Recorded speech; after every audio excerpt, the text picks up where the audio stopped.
here's what I wanted to talk about today.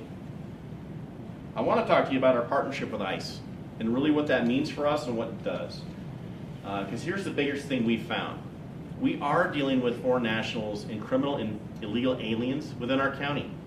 We're rural Colorado, or what people see as rural Colorado. And I'll tell you, it's just not a Denver issue, it's not just an Aurora issue, it's just not an issue for big cities. It's an issue for every small community in America right now. And I'm going to show you why and what we've done and help and work with ICE. So recently we've arrested 4 different individuals that we are investigating with ICE. One of the first one is from Venezuela, Jorge Alexander Cardona, conspiracy to commit forgery and forgery. And what's happening is we're having titles that are being forged and brought to our clerk's office, and through the very quick and smart thinking of our county clerk and recorder, Stephanie Keys, she was able to identify that they were actually forged. Those forgeries are on Colorado state documents. It's an illegal offense to forge something in Colorado. So what I'm trying to tell you is that when you commit a crime in our county, because of our programs and our commitment to working with ICE, we are going to locate you. The second person was Jady Rondo Paez. She was also arrested for forgery and attempt to commit forgery for those same documents. We arrested a gentleman named Gregorio Gonzalez. He's an FTA warrant for larceny and an FTA warrant for no insurance and registration of vehicles out of Aurora and Lakewood areas. The last person I have was also from Venezuela, and that was Jorge Alexander Cardona for conspiracy to commit forgery. So those 4 people, 1 from Colombia and 3 different people from Venezuela, were all arrested on charges in Teller County. We are working with ICE on those same individuals, and they have taken several into custody. And I wanted to explain that it's not just that issue here in Colorado. It's an issue all across our nation. But here locally, we have the same issues. We have another party we want to talk to you about today. Renee, can you please bring that photo up?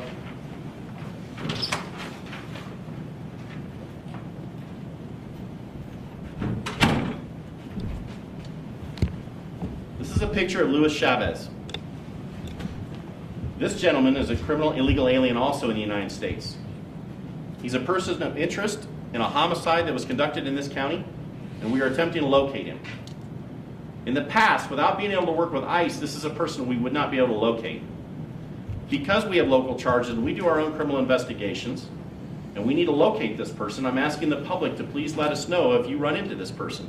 We need to see him. We need to speak with him about a crime that was committed within this county. So he is a person of interest. So all of these parties would not be possible to deal with if it wasn't for ICE. And that's why I'm standing in front of you today to tell you that in the state of Colorado, and I know there's a lot of rhetoric at the state capitol about these people aren't doing anything wrong, we don't have these issues, we don't have a Venezuelan problem, we don't have gang issues in the state of Colorado. I'm here to tell you today that we do. And what I'd like to do is turn it over to Congressman Jeff Crank to say a few words. Well, thank you, Sheriff. I appreciate all that you're doing here and the efforts of local law enforcement all across Colorado. And I know they've been frustrated. They want to do their job. And part of their job is working with other law enforcement agencies to get bad people off the street. That's just common sense. And that's really the only way our government works, is if different branches or different levels of government work together for the good of the people. And that's really what we're asking here. Myself, Congressman Gabe Evans, and Congresswoman Lauren Boebert sent a letter to the governor the other day, asking him, because he did say in his State of the State address that he would cooperate with federal agents coming in and doing their job. And our letter just simply reminded him that's good. We hope that that's true. But there's a little problem with that, in that there are several bills that have been passed that he signed into law that created what they like to call a sanctuary state for illegals. And we called on him to repeal that law. And I would just say this, there's one person in Colorado who could make that happen, and that's Governor Jared Polis. if Governor Jared Polis were to call today for those bills that he signed to be repealed in this legislative session, he'd have the votes of almost every Republican at the legislature, maybe every Republican, and he'd probably have half to 3/4 of the Democrats. It would happen if Governor Polis wanted it to happen. And so that's simply what we're asking is for us to all work together to solve this problem. There's a very clear message sent in November here in Colorado and across the country. And that message was, we want the border crisis solved, we're tired of the crime, and we want it fixed. And this is an opportunity for Democrats and Republicans to come together and work together. And I'm not here to call out the governor and try and make political hay out of this. We sent a letter asking that question. We'd love to work with them. I think it would be great. And I'd stand at a press conference with Governor Polis and say that he did the right thing if he repealed those laws here in Colorado. So thank you for being here today. Commissioner Dan Williams, who's the chairman of the Teller County Commissioning Board, would like to say a few words. Thank you, Sheriff, and thank you, Congressman. It's an honor to have you here. Hey, I want to put a sharp point on it. So I'm Dan Williams, Teller County Commissioner. I'm here with Bob Campbell and Eric Stone, fellow commissioners. I happen to be the chair this year. As importantly, we have the mayors of our 3 incorporated cities, city council members, and all the chiefs of police. There is no light between us on this issue. Look, we've long talked about an urban-rural divide in Colorado. In fact, the legislature is off at running again with almost 200 bills in the first 200 days or 2 weeks. And I will tell you that we look at those things. When a city called Denver creates a sanctuary and then we begin to see a change of policy, where do you think those folks go? So look, as a reminder, 75% of Colorado is rural or frontier. Teller County is one of those. These folks, these criminals were captured less than 3 miles from my house. They were captured in the cities that are represented by the mayors and council people behind us. It's not just Teller County residents. It's a big tourist town. We've had ice castles up here with 40 to 50,000 people. We've got casinos here. It's not just urban or not just rural residents that are at risk. It's you too. And I stand and we stand next to our law enforcement and the rule of law. It is wrong to tell local officials that we can't cooperate with federal agencies. This is the United States. And by the way, this is Colorado. This is a Colorado issue. So the policies that happened in Denver with sanctuary cities have now impacted rural Colorado, and we've had enough. And so we stand with our sheriff. I agree with our congressman and with the sheriff. We need to work together on this. In a few minutes, the sheriff's going to talk to you about a bill that we've introduced. And we're going to go fight, and we're going to try to get this fixed. And look, a final message to those in Teller County and those all throughout rural Colorado. Don't take matters into your own hands. I know we're heavily armed. You know, we're excited about this. We're upset about this. We're done with this. But I'd ask you to continue to have faith in your law enforcement officials. If you see something, say something. And that includes the tourists that come up here. If it doesn't feel right, it probably isn't. Contact one of our local law enforcement people or one of the hotlines. And for those in our community, we're a small community up here. We know everyone. We've long since had a long Latino community. We've had a long community of color. Feel safe. That's not what this is. This is about illegal criminals who have known records, who are leaving the cities now in droves because they think they have sanctuary in the high country. You have in fact turned us back into the wild, wild west, and we know how to deal with that. So again, I really appreciate the congressman being here. I really appreciate Jason Meisel. We stand with our law enforcement in Teller County. We'd ask the rest of Colorado and our legislators to stand with us so we can fix this problem. Thank you, Sheriff. Thank you, Dan. This year with Mark Baisley's assistance, who's our Colorado State Senator for our district, I sat down with him and wrote a bill. That bill is 25-047. I and Sheriff Joe Roybal out of El Paso County have come together to work on this bill to assist our state with repealing the laws that have been set forth previously by the legislature. This law would then allow law enforcement to work with ICE, to be partners with ICE, to deal with the criminal illegal aliens. So I want to make it specific and understood, because what oftentimes happens is someone says, well, you're just going after those people as like stop and ask for papers. We're going to remove children. We're going to do those things. That's not the case. What we're looking at is criminal illegal aliens that are a cost on our taxpayers, a tax on our correctional facilities, that are a tax on our prosecution and the cost to the taxpayers throughout Colorado.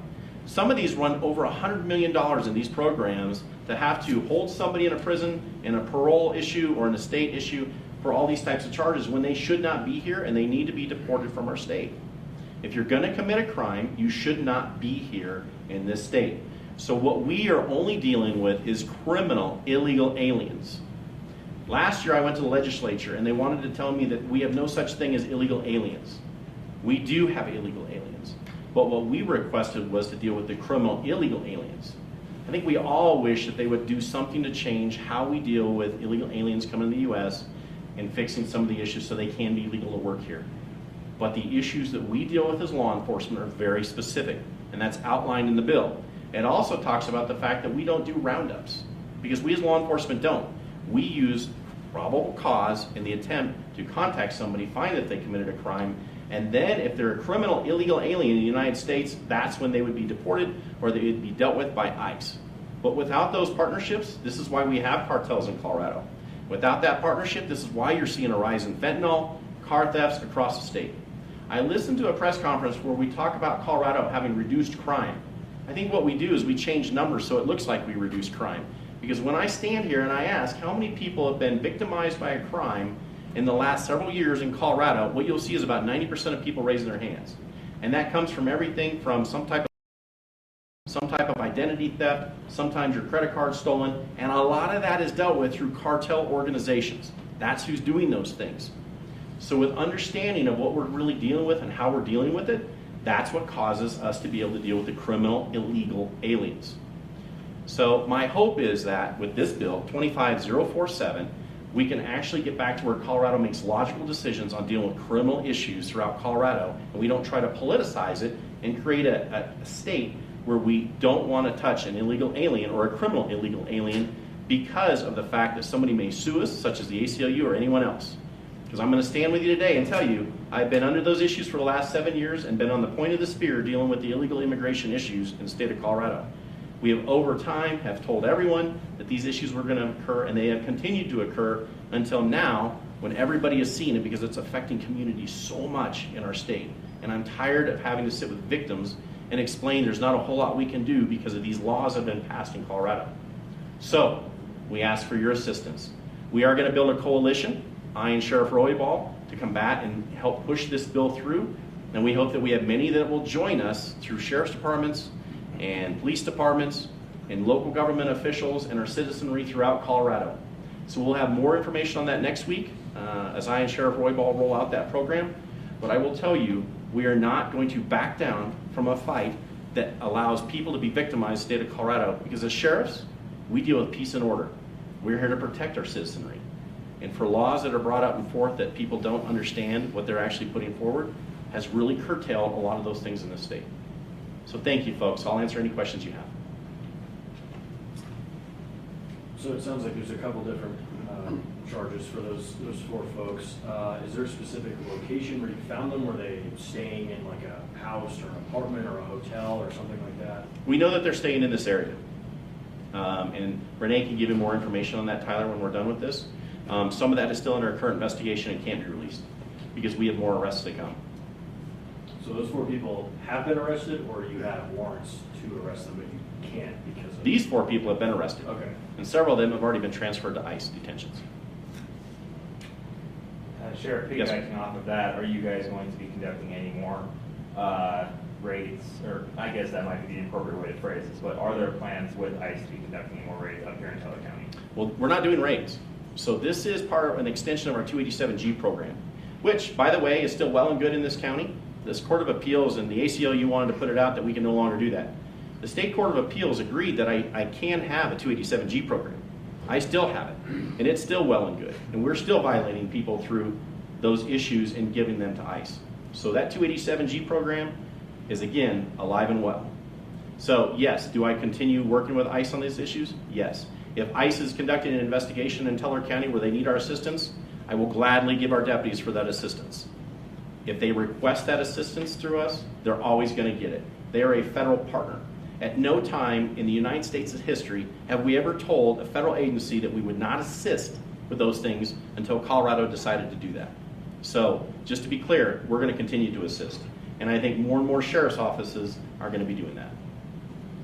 Can you just kind of describe, because there's obviously a discussion of the law that you guys are trying to put forward and the one that you've kind of been dealing with that's kind of handcuffed you here and there. I guess just kind of describe what the difference is of what this agreement has allowed you to do, what maybe these new federal policies might allow you to do, or what you might do differently in relation to still following Colorado law. Well, I think right now, we're always follow Colorado law, regardless, right? Colorado law does not stop me from doing an investigation with ICE, right? I think it was a perception of the law that did so. Now, the other side of that, though, it does stop us in holding detainers. So that means I can't hold someone and then turn them over to ICE or just a detainer.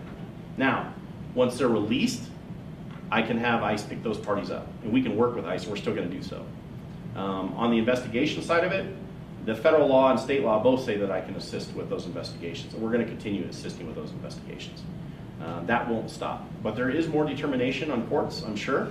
But I got a funny feeling a lot of this is going to be repealed here shortly. Either one way or another, it's going to have to change because Colorado citizens are way too often the victims of crimes done by criminal and illegal aliens now. And can you just to clarify, so the man here on this poster, it's a person of interest. What was the relation to working with ICE that you were able to do that? Because you're saying this would have been possible. ICE is helping us locate that person now. Because previously, since this person is illegally in the United States, at some point I'm really not even supposed to talk to them, right? So now with their assistance, we're going to find this person.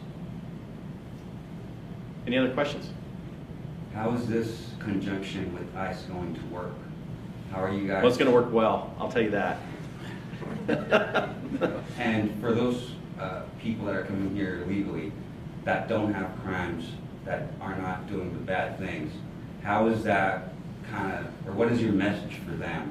I know they came in here illegally and that's a big no-no, but what's your message for them to be afraid, to not be afraid, to kind of showcase themselves, come out and be like, hey, you know what, I did the wrong thing. I can answer that really easily, right? We don't care.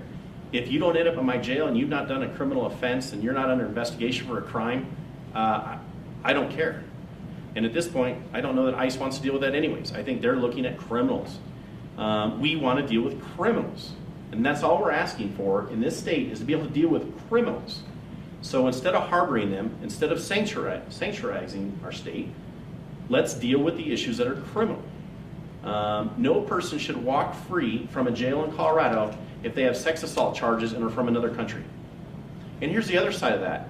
All of these laws are creating more of a victimization within people that don't talk, right? So that's the bigger issue that we're seeing. The belief was in the legislation that it would protect illegal immigrants from being charged or being deported. What it really did, they were not going to be charged or deported most likely anyways. The issue for them is that we release that criminal illegal alien back into their groups because that's who they have families with and that's who they have friendships with because that's where their cultures come from. And then they're preyed upon again and they know not to tell us what they're doing.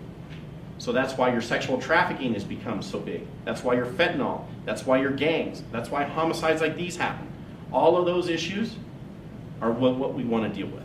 That's the criminal aspects.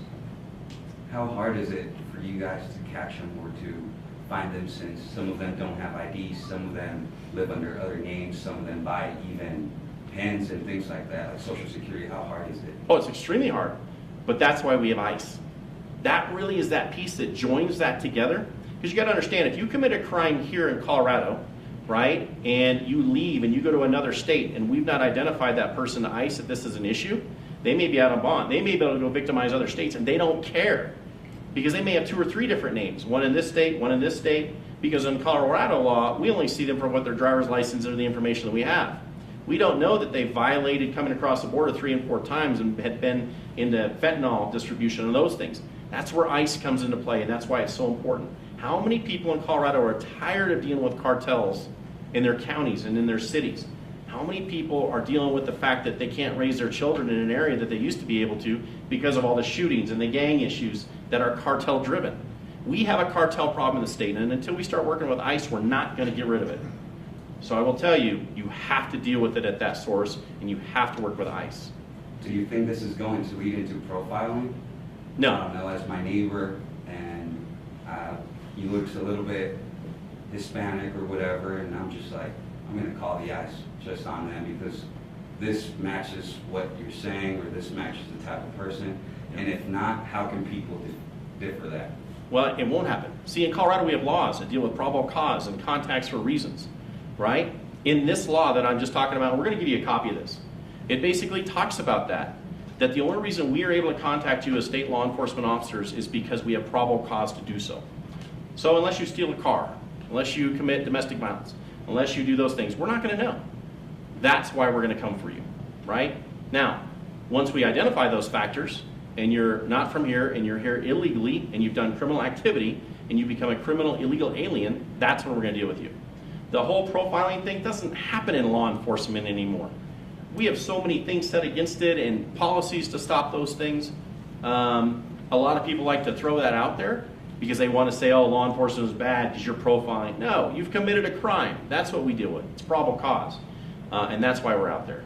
One Yeah. clarification and just one final question is, so just to go off the answer you gave before, in terms of following the laws you say you always have, so are you or are you not prepared to detain any people on behalf of ICE? If it's for a criminal investigation in Colorado and we arrest them for a charge, that's when we detain. For us. And then they go through our 287G program that identifies somebody that's here illegally, criminally, and that ICE wants those people. So, and then they detain those people.